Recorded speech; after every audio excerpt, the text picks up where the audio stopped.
大家好，我係圈媽，今日教大家幾招切菠蘿嘅小技巧，唔碎片，唔滑牙，唔使用鹽水泡，慳時慳力，唔裝手，聽起嚟都好非常優雅，戴好都好有面子。菠蘿味道好靚，又好好食，但係菠蘿嘅結構又比於一般水果，菠蘿皮好硬，所以切菠蘿就係非常之麻煩。好多人就係選擇唔食，咁樣就係太可惜啦。所以接落嚟啲內容，我將為大家排除呢一系列啲煩惱，一齊睇睇啦。首先準備一個菠蘿，我哋先將佢清洗乾淨。菠蘿啲表皮會有好多灰塵、蟲卵等各種嗰啲污糟，所以切之前建議大家都清洗一下。菠蘿表面非常粗糙，直接用水洗係洗唔乾淨，所以一定要揾一個屋企嘅唔用嘅牙刷，沿住佢嘅紋路嚟正常洗乾淨。好多朋友可能會講，我又唔食菠蘿皮，做乜嘢要洗得咁乾淨？因為我哋喺切嘅時候，手難免會切到入邊啲果肉，如果果皮唔洗乾淨，我哋喺切嘅過程，好有可能就會通過手部接觸，俾呢啲邋遢嘢切到果肉入邊，咁樣就唔好啦。洗乾淨之後，我哋可以用嚟切。放喺菜板上邊，將菠蘿嘅頭部先切開，呢度冇油就唔要，底部都要切埋佢。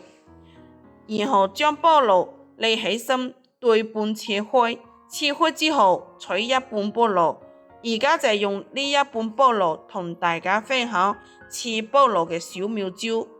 妙招一，我哋仔細睇，可以睇到菠蘿上邊有一條固定又整齊嘅紋路，佢嘅表面啲膏係有規律嘅，我哋沿住呢啲紋路嚟切就得噶啦。而家用刀口對住紋路，一刀一刀嘅切落去，咁樣切出嚟大小均勻，而且都好好睇。一面切好之後，我哋再換一個方向，繼續順住紋路切，一直沿住呢個紋路切3到4下就切好啦。切好之後係咁樣嘅，睇起嚟依然好完整。而家將佢裝入去盤中就可以直接食。我哋可以好輕鬆從裏面攞出菠蘿，手上攞住菠蘿啲葉子就可以食。咁樣切出嚟嘅菠蘿大小長短都差唔多，非常均勻。隨便從邊個位置攞出嚟都係呢種長方形細細條，唔理大人定係細路仔，食起嚟非常方便，一口一個，快捷又慳心。好似咁樣切菠蘿，切好之後都唔使整鹽水啊，簡簡單單1分鐘就搞掂，用嚟招呼客人都好唔錯噶。妙招2，把剩低嘅呢一半菠蘿再切對半切開，攞其中一半再從中間一分為二，攞其中一份，我哋用刀把中間嗰條硬身切咗佢，呢一部分基本冇乜嘢可以食噶，食起嚟口感唔好，仲好硬。接住用刀貼住果皮，喺果眼嘅上方將果肉和果皮分離，然後再將菠蘿分成小份，按照自己一口可以食落去嘅大小切，啱啱好一口一塊就好。切好之後，以左右往回推嘅方式，將果肉推向果皮入邊，俾每一片果肉之間完成交叉，咁樣會更加方便食用。咁樣整出嚟嘅菠蘿造型好靚又美觀，就好似一條細船一樣，插上牙籤就可以直接食。屋企人嚟咗親朋好友，咁一次係最好嘅，慳時間又方便，一啲都唔會耽誤大家聚會傾八卦，人都可以多切幾份。把咁樣嘅菠蘿小船整齊擺喺盤入邊，大家都會誇你好叻噶。妙招3，如果你自己一個人或者一家人晚上追劇，想食菠蘿就用呢個方法，分成小半嘅菠蘿，唔中意食硬身嘅，直接掉咗佢，同頭先一樣，切成一好一塊嘅大細。不過要注意果皮冇切斷，只把果肉分開就得。菠蘿咁樣切好之後，輕輕一掰開，就係呢個造型啦，好靚啊！每一塊大細都差唔多，啱一好一塊，適合一家人食。好似以上咁樣切幾條，每個人食一塊兩塊就夠。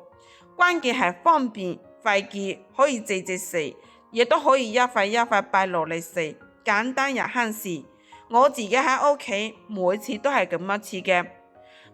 如果係用嚟招呼客人，定係改造一下，可以把菠蘿嘅硬身選擇性嘅要定係唔要，好似頭先咁樣切成大小均勻，把果肉同果皮分離開，冇有任何技巧，直接切就得㗎。然後擺入盤入邊，咁樣切同樣都唔會整污隻手，效率仲好高。切出嚟果肉冇有任何果眼，插上牙籤一好一個，好方便。其實好多水果店切菠蘿都係用呢個方法，簡單又快捷。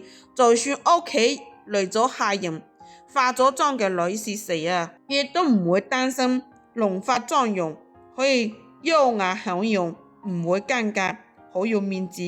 如果有性價比個豪爽啲朋友覺得以上嘅方法唔夠簡單，我哋最後仲有一招，準備一個菠蘿，嗰個頭同尾全部切咗佢，跟住對半切開，攞一半再對半切成均勻嘅幾份，然後把果肉同果皮完全分離，直接去掉果皮，切好一啲，咁樣就可以把果眼一齊切咗佢。